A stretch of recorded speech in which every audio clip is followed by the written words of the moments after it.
আসসালামু আলাইকুম বন্ধুরা, কেমন আছেন আপনারা? আশা করি সবাই ভালো আছেন। আলহামদুলিল্লাহ, আমিও ভালো আছি।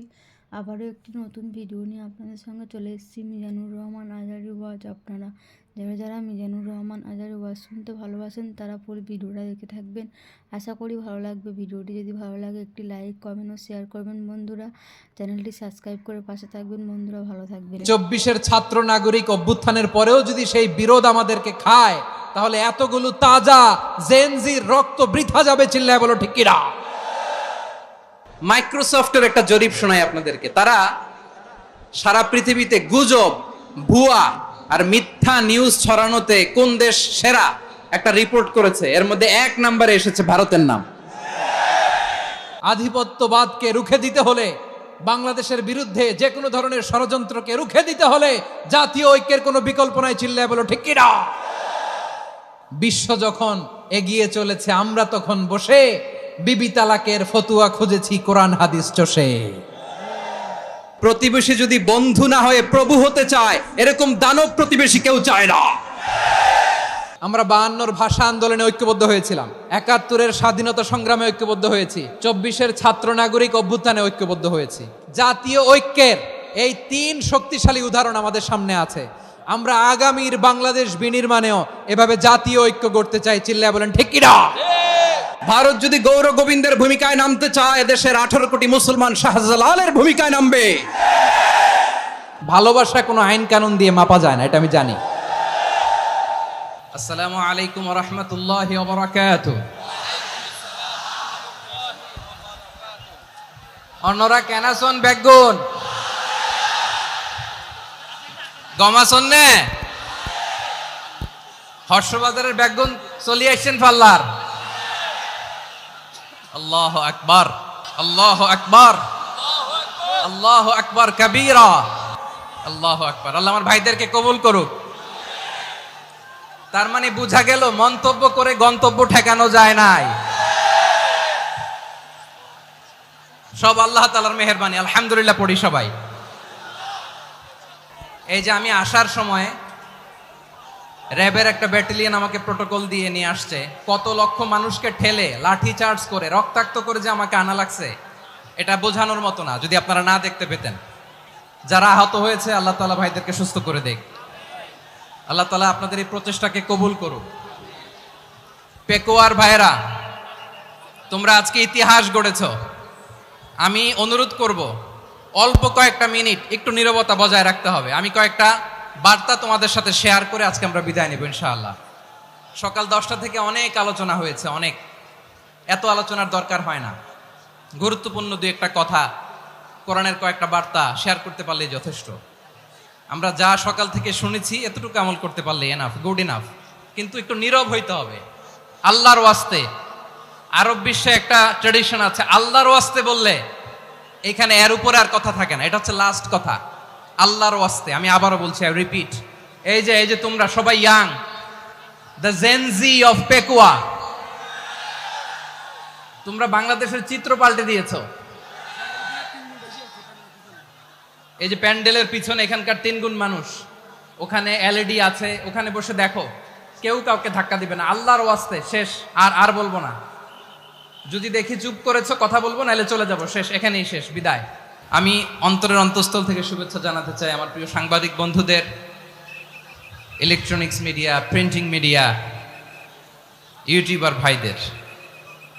আজকে এই প্রোগ্রামের শান্তি শৃঙ্খলা নিরাপত্তার দায়িত্বে নিয়োজিত ছিল পুলিশ বাহিনী, বিডিআর বাহিনী, র্যাব, দেশপ্রেমিক সেনাবাহিনী এবং পেকুয়ার ভলান্টিয়ার্স ভাইয়েরা, যারা যেভাবে আজকের প্রোগ্রামকে সার্থক করার জন্য আপনারা শ্রম দিয়েছেন, সময় দিয়েছেন, মেধা দিয়েছেন, উপস্থিত হয়ে প্রোগ্রামকে সার্থক করেছেন, আমি সবাইকে শুভেচ্ছা এবং মোবারকবাদ জানিয়ে শুরু করতে চাই।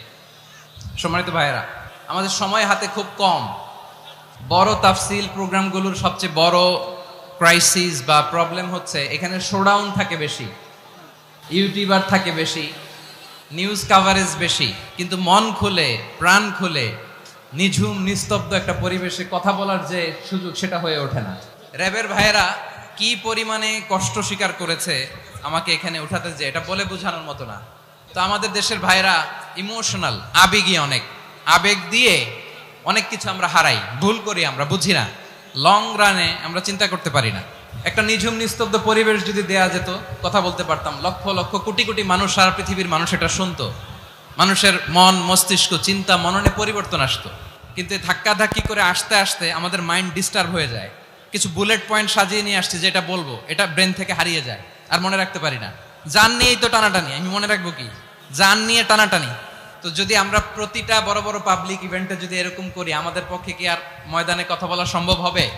বাধ্য হয়ে পরে ফেসবুকে ঘোষণা দিব যে আমি আর তাফসির মাহফিলে নাই, আমি মসজিদের হালাকা করব, 20 জন নিয়ে আমি দাওয়াতি কাজ করব, যথেষ্ট, গুড ইনাফ। এটাই আপনারা চান নাকি?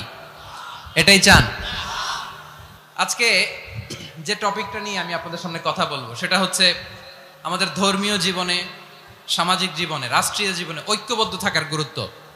The importance of unity in our life. আমরা ঐক্যবদ্ধ থাকতে চাই কি চাই না? ঐক্যের কোনো বিকল্প নাই। গত 50 বছর তো দেখেছি এ ডিসইউনিটি, অনৈক্য, বিভেদ, বিচ্ছিন্নতা আমাদেরকে কোথায় নিয়ে গিয়েছে। এই যে দেখেন কিছুদিন আগে আমাদের বর্তমান নেতা ডক্টর ইউনূস, উনি সব রাজনৈতিক নেতৃবৃন্দদেরকে ডেকেছেন একটা ইস্যুকে কেন্দ্র করে। তার মানে গোটা বাংলাদেশ এক হয়ে গিয়েছে। আমরা সবাই উদ্বেলিত হয়েছে, উচ্ছ্বসিত হয়েছে, ঠিক কিনা বলেন? রাজনৈতিক নেতাদেরকে ডেকেছেন উনি, আমরা এক হয়েছি। এরপরে ধর্মীয় অঙ্গনের যে লিডাররা, বিভিন্ন ধর্মের, শুধু মুসলিম না, সবাইকে ডেকেছেন, আমরা ঐক্যবদ্ধ হয়েছি। এটাকে বলে ন্যাশনাল ইউনিটি, জাতীয় ঐক্য। যে কোনো ধরনের কনস্পাইরেসি, ষড়যন্ত্র, আধিপত্যবাদ মোকাবেলায় জাতীয় ঐক্যের চেয়ে মোক্ষম হাতিয়ার আর নাই। একটা প্রতিবেশী দেশ আছে, আমরা আমাদের দেশ নিয়ে যত ভাবি তারা তার চেয়ে বেশি ভাবে। কথা বুঝতেছেন না? আরো ভেঙে বলতে হবে। আমরা আমাদের দেশ নিয়ে যত উদ্বিগ্ন, এদের আরো টেনশন বেশি। বলেন আমাদের দেশে শান্তি আছে না নাই?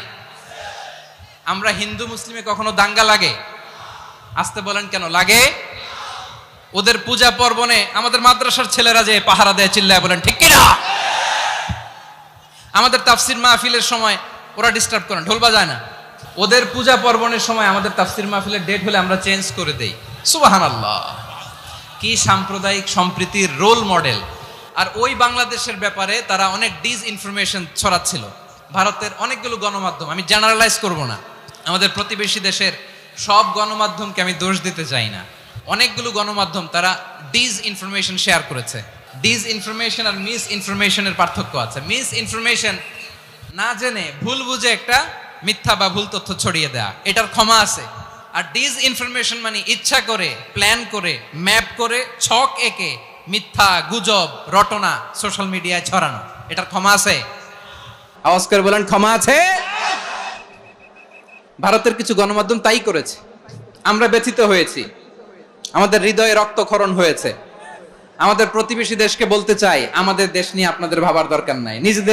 নিজের চরকায় তেল দেন, নিজের দেশ নিয়ে ভাবেন। গত মাসের ভয়েস অফ আমেরিকার রিপোর্ট, বাংলাদেশে সংখ্যালঘু জনগোষ্ঠী আগের চেয়ে বেশি নিরাপত্তা পাচ্ছে। Report voice of America, Muslim report নাকি? ভয়েস অফ আমেরিকা কি আমাদের রিপোর্ট না? ভয়েস অফ আমেরিকার জরিপ, বাংলাদেশের সংখ্যালঘু জনগোষ্ঠী আগের চেয়ে ভালো নিরাপত্তা পাচ্ছে। শুধু এখানেই শেষ না, মাইক্রোসফটের একটা জরিপ শোনাই আপনাদেরকে। তারা সারা পৃথিবীতে গুজব, ভুয়া আর মিথ্যা নিউজ ছড়ানোতে কোন দেশ সেরা একটা রিপোর্ট করেছে। এর মধ্যে 1 নম্বরে এসেছে ভারতের নাম। মাইক্রোসফট তো মুসলমানরা চালায় না? কথা বোঝে নাই বোধহয়। প্রতিবেশী দেশকে বলবো, আপনারা নিজের চরকায় তেল দেন, আপনারাও শান্তিতে থাকেন, আমাদেরকেও শান্তিতে থাকতে দেন। সব চেঞ্জ করা যায়, প্রতিবেশী চেঞ্জ করা যায় না। আমাদের ল্যান্ড তাদের ল্যান্ড, পাশাপাশি। আমরা চাই তারাও সুখে থাক, আমরাও সুখে থাকি, ঠিক কিনা?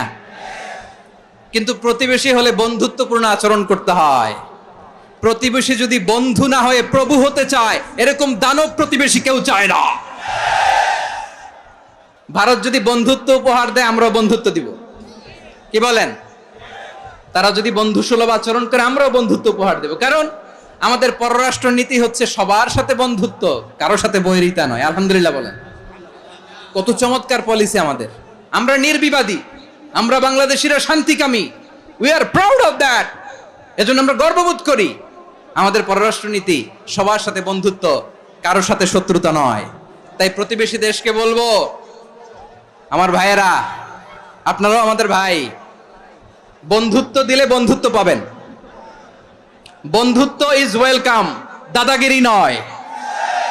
বন্ধুত্ব ওয়েলকাম, দাদাগিরি নয়, লাউড এন্ড ক্লিয়ার।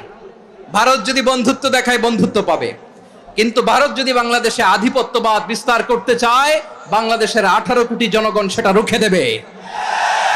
ভারত যদি গৌর গোবিন্দের ভূমিকায় নামতে চায়, দেশের 18 কোটি মুসলমান শাহজালালের ভূমিকায় নামবে। প্রিয় ভাইয়েরা, আমরা বন্ধুত্বে বিশ্বাসী, শত্রুতায় নয়, ঠিক কিনা বলেন? আল্লাহ আমাদেরকে বোঝার তৌফিক দান করুক। তাহলে এই যে তারা বলেছে এদেশে সংখ্যালঘুরা কষ্টে আছে, দুঃখে আছে, এটা কি ঠিক? বলেন, এটা কি ঠিক? না, তারা ডিস ইনফরমেশন শেয়ার করেছে, এটা ঠিক নয়। আমার প্রতিবেশী বন্ধু রাষ্ট্রকে বলবো, আপনারা এটা করবেন না, এটা করবেন না। আমরা শান্তিতে আছি, আপনারাও শান্তিতে থাকেন, আমাদেরকেও শান্তিতে থাকতে দেন। এই যে চিটাগাংয়ের অ্যাডভোকেট আলিফ হত্যাকাণ্ডে গোটা বাংলাদেশ আমরা ধৈর্যের পরাকাষ্ঠা দেখিয়েছি, চিল্লায় বলেন ঠিক কিনা? আমাদের নেতা আমাদেরকে ডেকেছে, আমরা শান্ত থেকেছি। আমরা শান্ত থাকতে চাই, আমরা ঐক্যবদ্ধ থাকতে চাই। যে কোনো ষড়যন্ত্র রুখে দেওয়ার জন্য ঐক্যবদ্ধ প্রচেষ্টার কোনো বিকল্প নাই। তাই আজকের আলোচনার ছোট্ট একটা টপিক আমি শিরোনাম ঠিক করেছি, আমাদের জীবনে, সমাজ জীবনে, ধর্মীয় জীবনে, রাষ্ট্রীয় জীবনে ঐক্যবদ্ধ থাকার গুরুত্ব। এবার আওয়াজ করে পেকুয়ার ভাইয়েরা বলেন, আমরা ঐক্যবদ্ধ জীবনযাপন করতে চাই কি চাই না? আল্লাহ তাআলা সে নির্দেশনাই দিচ্ছেন।